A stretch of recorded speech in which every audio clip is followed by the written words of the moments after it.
Graça e a paz do nosso Senhor Jesus Cristo. Conforme a própria Escritura diz, nada prevalecerá contra a igreja do Senhor.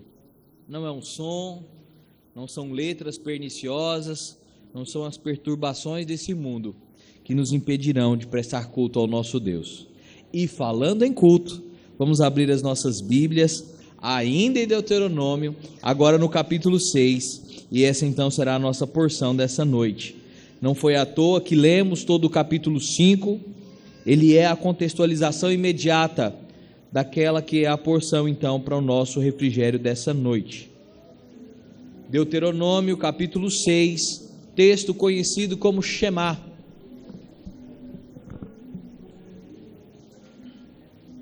Deuteronômio capítulo 6, assim diz a santa lei, a palavra do Senhor. Estes, pois, são os mandamentos, os estatutos e os juízos que mandou o Senhor teu Deus, se te ensinasse para que os cumprissem na terra que passas a possuir. Para que temas o Senhor teu Deus e guarde todos os seus estatutos e mandamentos que o Senhor te ordena, que eu te ordeno, tu e teu filho e o filho de teu filho, todos os dias da tua vida, e que teus dias sejam prolongados. Ouve, pois, ó Israel, e atenta em cumprires, para que bem te suceda e muito te multipliques, na terra que mana leite e mel, como te disse o Senhor, Deus de teus pais. Ouve, Israel, o Senhor nosso Deus é o único Senhor. Amarás, pois, o Senhor teu Deus de todo o teu coração, de toda a tua alma, de toda a tua força. Essas palavras que hoje te ordeno estarão no teu coração. Tu as inculcarás a teus filhos e delas falarás assentado em tua casa e andando pelo caminho, e ao deitar-te e ao levantar-te. Também as atarás como sinal na tua mão e te serão por frontal entre os olhos. E as escreverás nos umbrais de tua casa e nas tuas portas. Havendo-te, pois, o Senhor teu Deus introduzido na terra que sob juramento prometeu a teus pais, Abraão, Isaque e Jacó, te daria grandes e boas cidades que tu não edificaste, e casas cheias de tudo o que é bom, casas que não enchestes, e poços abertos que não abriste, vinhais e olivais que não plantaste, e quando comeres e te fartares, lembra-te, para que não esqueças o Senhor que te tirou da terra do Egito, da casa da servidão.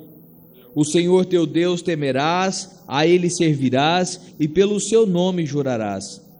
Não seguirás outros deuses, nenhum dos deuses dos povos que houver à roda de ti, porque o Senhor teu Deus é Deus zeloso no meio de ti, para que a ira do Senhor teu Deus se não acenda contra ti e se destrua de sobre a face da terra.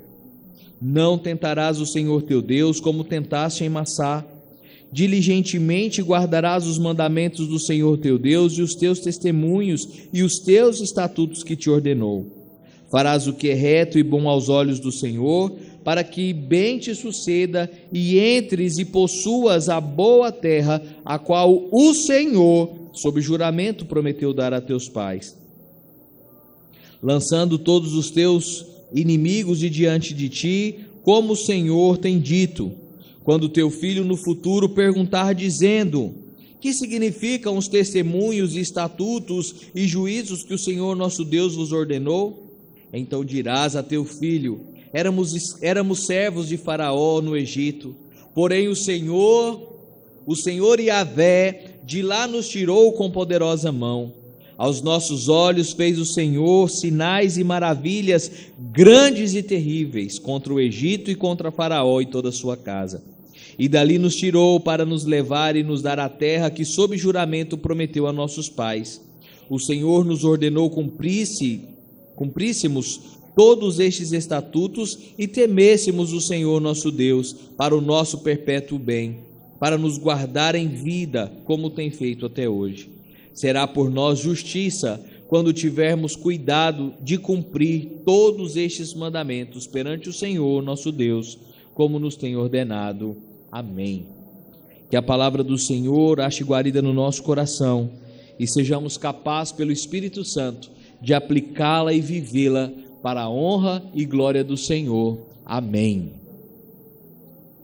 Meus irmãos, nós lemos aqui todo o capítulo 5 e todo o capítulo 6, mas o capítulo 5 é um capítulo muito rico, porque o livro de Deuteronômio é um livro que traz a repetição de toda a lei, de toda a ordenança que Moisés havia prescrito ao povo lá no livro do Êxodo.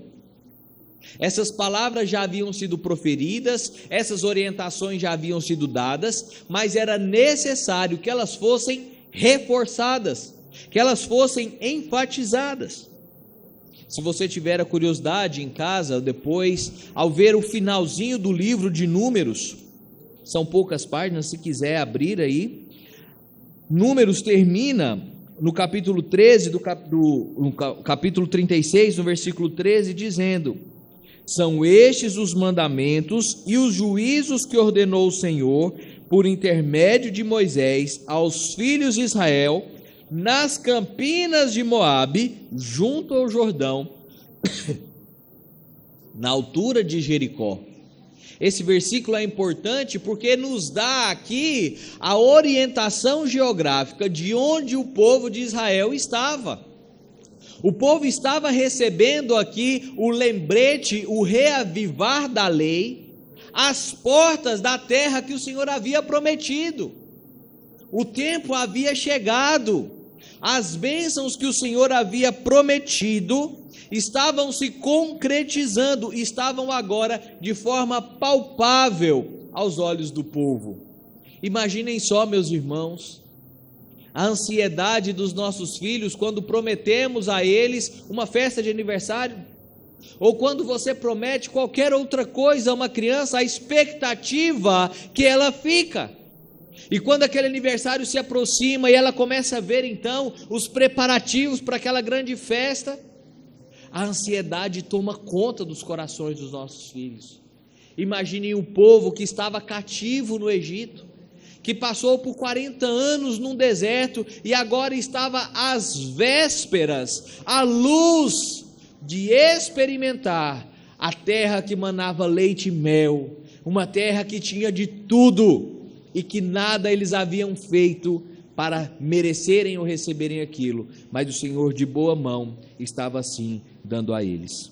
À luz então desse texto que era recitado e era decorado pelo povo, que chamamos de Shema, nós aprenderemos acerca da família pactual no serviço a Yahvé.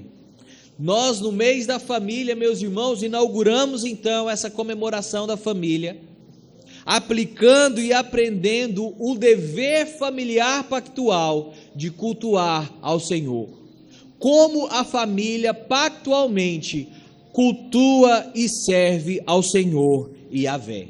Para isso, de 3 formas nós aprenderemos à luz deste texto. E a primeira parte se compreende os versículos de 1 a 3, onde nós vemos que a família pactual ouve a voz de Deus. O texto então começa: estes, pois, são os meus mandamentos. Você lembra que... Obrigado, irmãos, a polícia já passou 2 vezes e o som parou. Vocês lembram que o final de Números, ele termina com mandamentos, estes são os mandamentos que o Senhor determinou. Você vê que no capítulo 5 isso se repete, isso se enfatiza, estes são os mandamentos. Aqui é um prelúdio para o que Moisés estava prestes a proferir.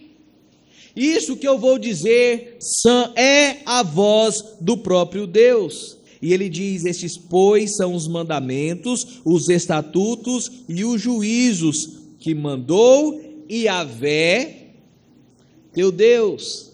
Aqui 2 nomes pactuais do Senhor. Senhor, na sua Bíblia, em caixa alta, representa o nome pactual do Senhor, o Deus Yahvé, o grande eu sou. E em seguida vem outro nome. O eu sou diz, o grandioso, Elohim. A palavra Elohim, ela significa Deus, aplicado ao nosso Deus, ao Deus Yahvé. Mas a mesma palavra é aplicado a deuses, no sentido de deuses pagãos. Mas quando essas palavras estão associadas, ou quando Elohim está se referindo ou se dirigindo a Deus, ela está trazendo uma característica, ela está trazendo uma força à qualidade do Senhor. Eu gosto de cidade pequena porque a forma de nos referirmos às pessoas é muito peculiar. Você conhece o fulano? Que fulano? O filho de cicrano, o tchão da padaria, ou coisa do tipo. Sempre tem um apelido, ou tem algo atrelado que enfatiza o tchão do açougue, o tchão da padaria, o tchão do supermercado. E quando a palavra aqui está se referindo a Deus, ele não está se referindo a algum Deus pagão do Egito, ele está se referindo a Yahvé. E quando ele fala o Senhor teu Deus, ele está dizendo Yahvé, o grande eu sou, o poderoso. Estas são as palavras de um Deus que não há outro como Ele. A ênfase e o peso, da mesma forma que enxergamos lá em Êxodo 20, quando estes mandamentos da primeira parte do capítulo 5 são proferidos, lá vai dizer, essas são as palavras do Senhor, o Senhor está dizendo, é o mesmo peso aqui. Então, Moisés continua, estes são todos os estatutos, os mandamentos, a lei geral que é dada ao povo de Israel, para que se te ensinassem, para que se cumprissem, os cumprisse na terra que passas a possuir. Que terra é essa? Que promessas são essas? São as promessas feitas a Abrão, de que o povo possuiria e que tudo que ele via seria por possessão dele. Mas aqui se refere a uma promessa específica dada lá em Êxodo 3, versículo 7 e versículo 8, quando de fato o povo estava sob o exílio egípcio, padecendo há muitos anos. Então Deus levanta Moisés, o chama e diz, disse ainda o Senhor, Yahvé, certamente vi a aflição do meu povo que está no Egito, e ouvi o seu clamor por causa dos seus exatores, conheço-lhe o sofrimento, por isso desci a fim de livrá-lo da mão dos egípcios, e para fazê-lo subir daquela terra a uma terra boa e ampla, terra que mana leite e mel, o lugar do cananeu, do Eteu, do Amorreu, do Ferezeu, do Eveu e do Jebuseu. Aqui é o cumprimento, o reestabelecimento de algo que o Senhor havia prometido. O povo que outrora estava cativo, preso, vislumbrava agora algo tremendo, meus irmãos, algo extraordinário. E se você for mais curioso e pular alguns capítulos e for lá para Josué, quando então eles entram na terra, e eles trazem uvas monstruosas, eles dão testemunho de uma terra belíssima, e o Senhor diz, isso tudo é para vocês, isso tudo eu estou dando por possessão. O que seria, meus irmãos, mais importante da bela casa que você mora? O que seria, meus irmãos, mais importante ter a sua mesa farta com leitões? Eu só me lembro do leitão do acampamento. Devíamos ter matado aquele porco. Arrependimentos. Mas mesmo vislumbrando banquetes, momentos de comunhão, o que é mais importante do que tudo isso, meus irmãos? É vislumbrarmos a nossa salvação em Cristo Jesus.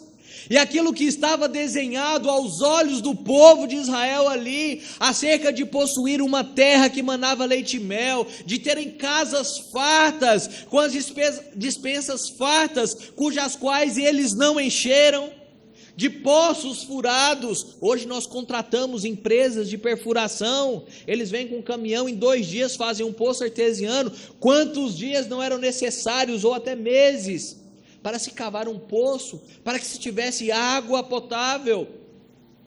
Eles receberiam tudo isso de mão beijada. E a comparação, o que aponta tudo isso, meus irmãos, era para algo muito maior, que receberíamos em Cristo Jesus. A libertação do pecado, a libertação das amarras do pecado, e agora então em Cristo somos libertos. Mas para que o povo desfrutasse, para que o povo experimentasse acerca disso, eles precisavam ouvir. E essa é a aplicação às nossas famílias. A família do pacto, a família que o Senhor nos deu, precisa estar pronta para ouvir a voz do Senhor, para ouvir o seu clamor. E como essa família ouve esse clamor? No culto público ao Senhor. Você, homem do sexo masculino, traga a sua família à casa do Senhor. Que os seus filhos enxerguem em você o desejo ardente de cultuar ao Senhor, a alegria no seu semblante de dizer: filhos, alegrei-vos, vamos à casa do Senhor. Será que os nossos filhos têm experimentado isso em nós?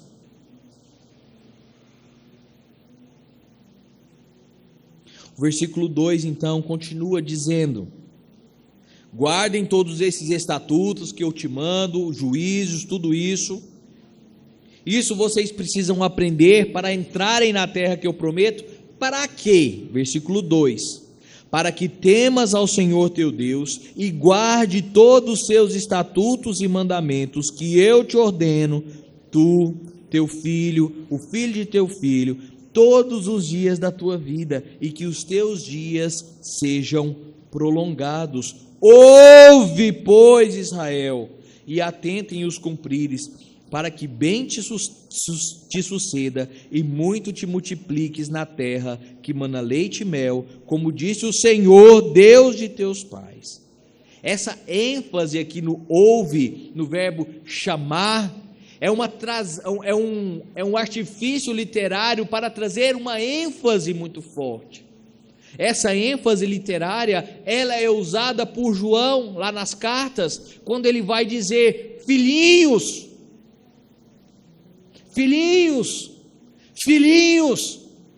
E aqui então Moisés usa o mesmo artifício com outras palavras: ouve, atentem, ó povo disperso, ouçam a voz do Senhor. Para quê? Primeiro, para que o povo temesse o Deus Yahvé, para que o povo temesse aquele Deus que fez sinais e prodígios na terra do Egito, que enviou as 10 pragas e destruiu tudo, que consumiu o exército do Egito numa sucção das águas ali.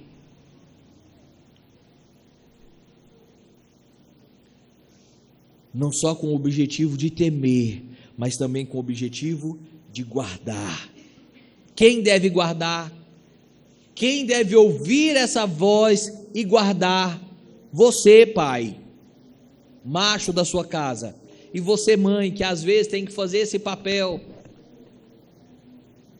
Guarda, tu, teu filho, teu neto, com um objetivo muito claro, apontando para o 5º mandamento, lá em Êxodo 20, no versículo 5, honra teu pai e tua mãe, para que te prolonguem os teus dias na terra. É uma promessa, o único mandamento com promessa, fazendo-se menção aqui então, dizendo: se o povo atentar a minha voz, se o povo ouvir os meus mandamentos, eles serão felizes, serão bem-aventurados na terra que eu prometia dar a eles, aos seus pais. Ah, meus irmãos, como ouvir a voz do Senhor? Enquanto nós não pararmos e nos desprendermos de tudo que o mundo nos oferece, nossas famílias não poderão ouvir a voz do Senhor, mas ouvirão a Netflix, ouvirão a Amazon Prime, ouvirão a TV a cabo, ouvirão essas atrocidades que estamos testemunhando aqui. Tá bom, a música melhorou de quando eu cheguei. Eu nem em hipótese alguma, mas Miqueias, poderíamos repetir o que as músicas estavam tocando ali.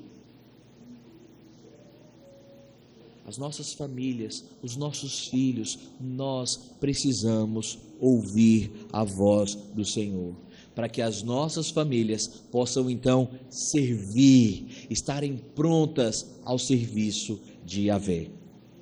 Essa então é o preâmbulo, é a introdução do que Moisés queria falar ao povo, que aquelas famílias precisavam ouvir, a família pactual precisa ouvir a voz do Senhor. E agora dos versículos 4 ao versículo 19, a família pactual cumpre as ordenanças de Deus. Se de fato somos família do Senhor, nós cumprimos essas ordenanças. E então outra vez o verbo aqui chamar é utilizado: ouve Israel, o Senhor nosso Deus é o único Deus. Essa sentença ela não é aqui aleatória, ela não está aqui por acaso. Esse verbo pode ser traduzido como ouvir, escutar, obedecer, ouvir a respeito de alguma coisa, ouvir com atenção, com interesse, dar atenção a alguma coisa, dar consentimento, atender uma solicitação. Eu poderia aqui passar mais alguns minutos traduzindo as possibilidades de tradução dessa palavra. E quantas vezes aqui ela não é repetida: ouve, pois, ó Israel, e chamando então a atenção de que, olha como Deus é extraordinário. Deus, na sua sabedoria, conhece o coração do povo de Israel, e o povo estava cativo no Egito. Quando é então que Deus liberta o povo? Quando o povo de Israel estava se misturando com o povo egípcio, já estava fazendo as mesmas práticas culticas dele. Deus então poupa o povo e livra-os de lá, bota no deserto, isolado das outras nações. Mesmo assim, práticas pagãs estavam adentrando o povo. Não dá nada não, eles querem levantar um bezerro, levantam uma serpente. Quando não dá nada não, reclamam do que Deus está providenciando. Nas primeiras oportunidades, o povo de Israel rouba o que não é para roubar, e as ordenanças são quebradas ao longo desses 40 anos. Me permitam, perdão, ao longo desses 40 anos não, ao longo da história do povo de Israel, que chega até nós hoje. Conhecemos as ordenanças e mesmo assim as desacatamos, as desobedecemos. E por isso então, por conta dessa mistura que havia do povo, ele vai dizer: ouve, pois, ó Israel, Elohim, o Deus Yahvé é o único Deus. Aqui uma prevenção contra a idolatria. E hoje você poderia dizer: ah, pastor, graças a Deus estamos no Brasil. O Brasil é um país predominantemente monoteísta. E você é muito modesto em achar isso. Quantas bênçãos o Senhor não tem lhe dado? Você tem dormido na rua? Você tem se alimentado mal? Duvido, todo mundo muito bem encoradinho. Ninguém está desnudo aqui. A maior parte de nós está trabalhando, e os poucos que não estão, Deus já está providenciando e também não estão passando fome. E mesmo assim, recebendo todas essas dádivas do Senhor, o nosso trabalho se torna o nosso ídolo, a nossa casa se torna o nosso ídolo, os nossos filhos se tornam nossos ídolos. Passamos anos tentando comprar um carrinho velho e ele se torna o nosso ídolo. Aquilo que o Senhor nos dá de boa mão, de forma ligeira, nos esquecemos quem é o Deus provedor, quem é o único e verdadeiro Deus, e por isso aqui a chamada de atenção: lembrem-se, só há um único Deus. E agora o versículo 5, ele é maravilhoso, ele é extraordinário, porque depois de chamar a atenção acerca do perigo dessa idolatria, de como nós podemos desviar a nossa atenção acerca de Deus, ele vai dizer: amarás, pois, o Senhor teu Deus de todo o teu coração, de toda a tua alma, de toda a tua força. Sabe o que significa isso, meus irmãos? É um amor com inteireza, é um amor que compreende todas as áreas da nossa vida. Nós amamos ao Senhor quando acordamos, quando batemos o nosso ponto no trabalho, quando convivemos com os nossos colegas de trabalho, com os nossos colegas de faculdade, quando nós convivemos com os nossos vizinhos. Nós amamos ao Senhor sempre. E o que é amar? Como é amar ao Senhor? É a mesma aplicação para guardar. João vai dizer: você diz que conhece a Deus. Se conhece a Deus, você guarda os seus mandamentos e os cumpre. Se você ama a Deus, você deve então cumprir as suas ordenanças, andar como Ele andou. Amar a Deus significa que você não é crente somente quando está esquentando os bancos da igreja. Você é crente permanentemente e deve testemunhar e andar em conformidade a isso.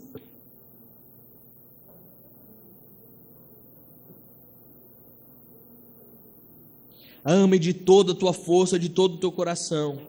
Versículo 6: e essas palavras que hoje te ordeno estarão no teu coração, tu as inculcarás a teus filhos, e delas falarás assentado em tua casa, e andando pelo caminho, e ao deitar-te, e ao levantar-te. Também as atarás como um sinal na tua mão, e te serão por frontal entre os olhos, e as escreverás nos umbrais da tua casa, e nas tuas portas.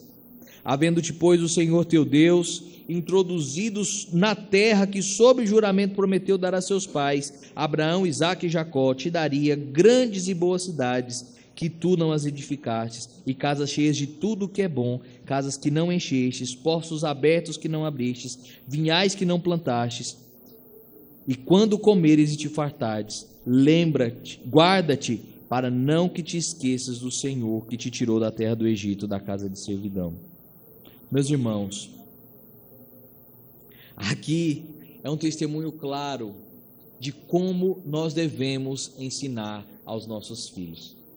Você já se surpreendeu com o seu filho cantando uma dessas músicas terríveis? E é muito fácil.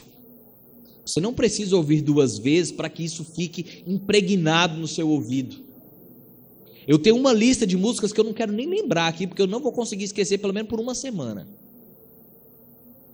E músicas com a batidinha como essa que fica e não sai. E os nossos filhos então aprendem isso com uma facilidade tremenda. E por que os nossos filhos aprendem mais essas lambanças do mundo do que aprendem as Escrituras? Qual será o motivo disso, meus irmãos? Porque nós não estamos oferecendo o que é devido. Quantos nós pais chegamos nos pediatras dos nossos filhos e os meninos tudo barrigudo, tudo gordo, e o médico vira para nós e diz: o seu filho está desnutrido, está comendo só biscoito, comendo só o que não presta. Assim também estão os nossos filhos não recebendo uma nutrição devida da palavra do Senhor. E a orientação aqui é: pais, chefes das suas famílias, ponham diante dos olhos dos seus filhos, inculque no coração. O que é inculcar? Já ouviram o ditado, água mole e pedra dura, tanto bate até que fura? Todas as vezes que Sarinha vem à igreja, todos os domingos que Sarinha, que é a nossa bebezinha mais pititiquinha, todas as vezes que ela está aqui ouvindo o sermão, está ficando gravado, está sendo inculcado na mente dela.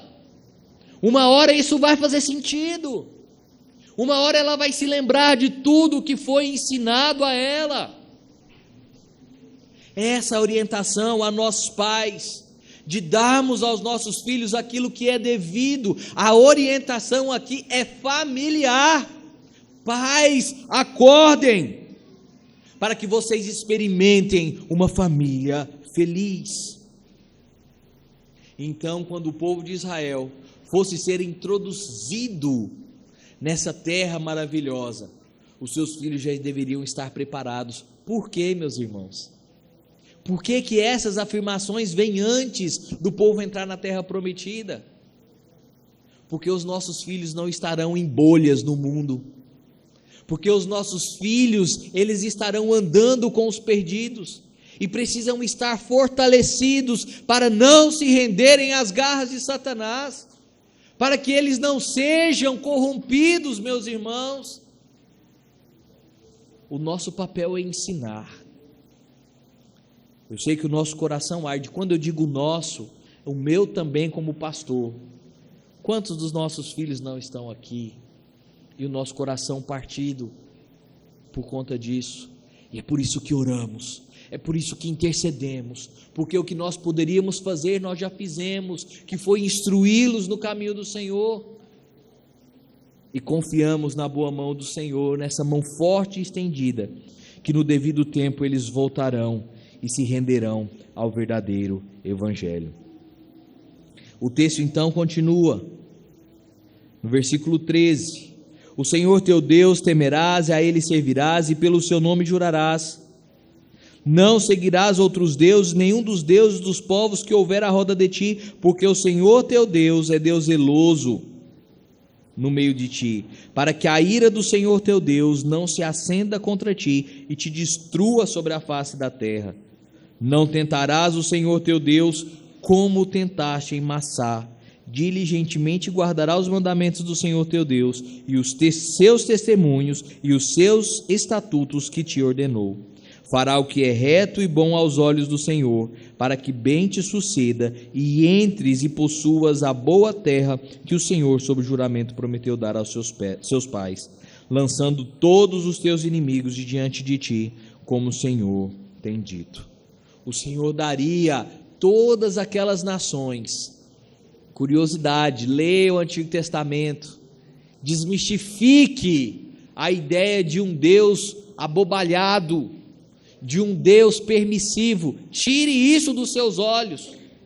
Deus se volta para o povo e diz: mata todo mundo, mata crianças, mata velhos, mata mulheres, extermina esse povo da face da terra. Essa não é orientação para hoje, tá? A Bíblia não está mandando a gente sair matando ninguém. Mas aqueles povos do Antigo Testamento, que eram inimigos do Senhor, a ordem era para não sobrar ninguém. E era à toa? É porque Deus é um déspota mau? É porque Deus é injusto? Não. É para que houvesse pureza no meio do povo. A prova disso está em toda a história do povo de Israel, e eu conclamo você a se mergulhar nela em casa. E você vai ver Deus mandando: mata todo mundo. E quando o povo se deparava, em muitas dessas nações haviam mulheres formosíssimas. Então, quando o povo chegava para matar e via aquela mulher bonita, o que eles faziam? Tomavam por esposas.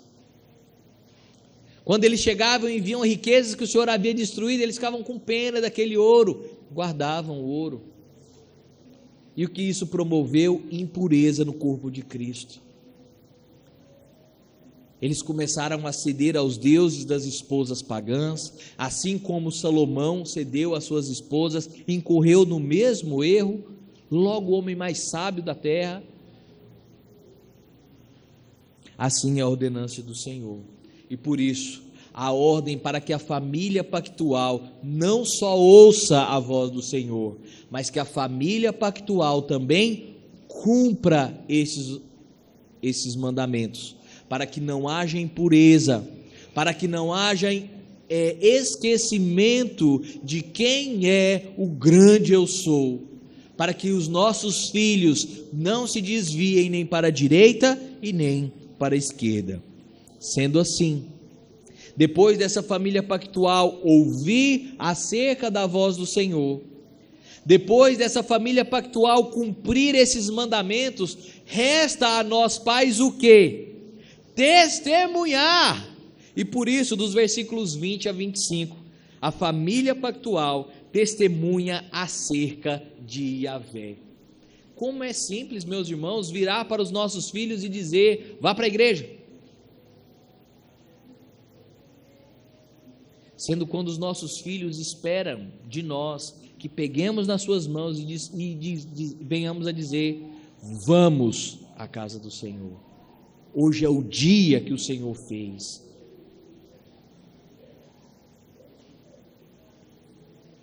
Versículo 20, então: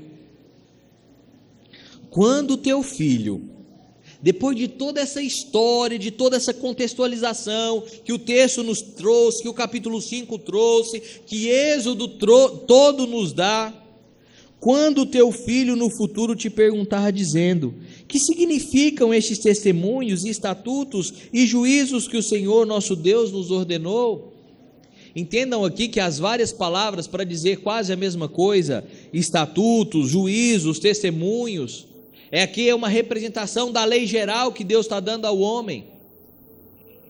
Assim, quando os nossos filhos perguntam: por que eu não posso participar da ceia, pai? Por que o pastor precisa jogar água na minha cabeça para batizar? Por que eu não posso dançar quadrilha com os meus coleguinhas? Essas perguntas, elas acham respostas aqui. Quando os teus filhos te perguntarem por que vocês celebram a Santa Ceia, por que vocês se privam dos prazeres do mundo, por que vocês fazem isso? O texto vai nos responder.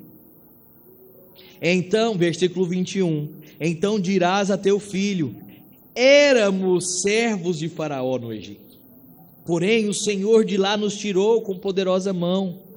Aos nossos olhos fez o Senhor sinais e maravilhas grandes e terríveis contra o Egito e contra Faraó e toda a sua casa.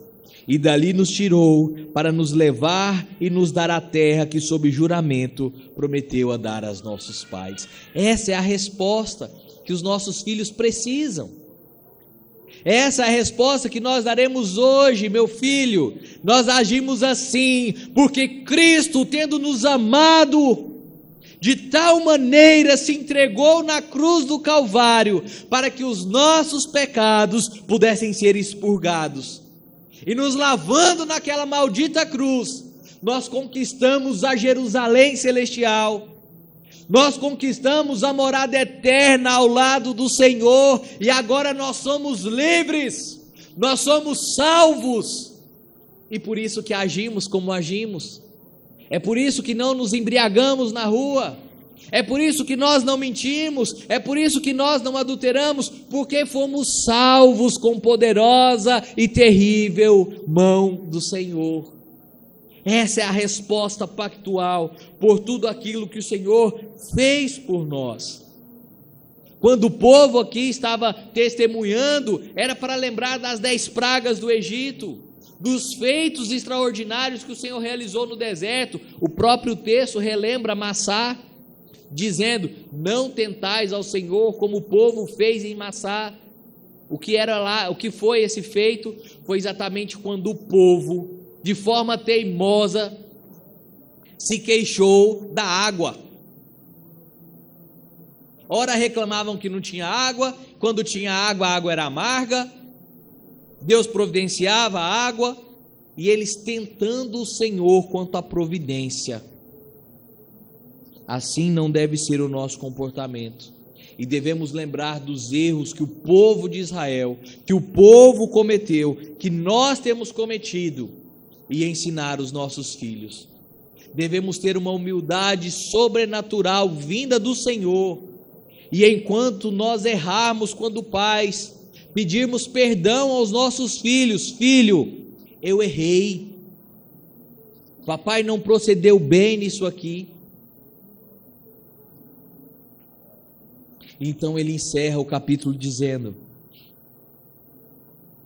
versículo 24: o Senhor nos ordenou cumpríssemos todos estes estatutos e temêssemos ao Senhor nosso Deus, para o nosso perpétuo bem, para nos guardar em vida, como tem feito até hoje. Será por nós justiça quando tivermos cuidado de cumprir todos estes mandamentos perante o Senhor nosso Deus, como nos tem ordenado. Obviamente, meus irmãos, há bênçãos reservadas como resultado da nossa obediência. De forma jocosa, lembramos das nossas mães e da frase que praga de mãe pega, né? Não faça isso, mas se você quiser fazer, está por sua lei e conta. Não pega praga de mãe, mas as ordenanças e o decreto do Senhor são reais nas nossas vidas. E quando Ele diz que há maldição para aqueles que não andam nos caminhos do Senhor, que não andam nos estatutos e nos juízos dEle, podem ter certeza, meus irmãos, que isso não é uma simples frase jocosa, que isso não é um ditado popular, é uma promessa do que Deus está por fazer com o seu povo. Israel foi liberto do cativeiro do Egito, permaneceu em pecado, foi levado pelos assírios, foi levado pelos babilônicos, até que eles aprendessem. Quanto mais o Senhor precisará disciplinar as nossas famílias, para que nós possamos nos achegar ao Senhor. Quanto mais precisaremos experimentar a boa mão do Senhor, para reconhecermos que Ele é o único Salvador das nossas vidas. O que mais falta para você se render a esse Deus? Que o Senhor possa dar sabedoria a nós pais, para ouvirmos a sua palavra, que Ele nos dê sabedoria para executar, para cumprir essa palavra, para que nós possamos testemunhar aos nossos filhos e que eles possam crescer nos caminhos do Senhor. E assim, dessa feita, a família pactual prosseguirá no serviço ao grande Yahvé, ao grande Elohim. Amém.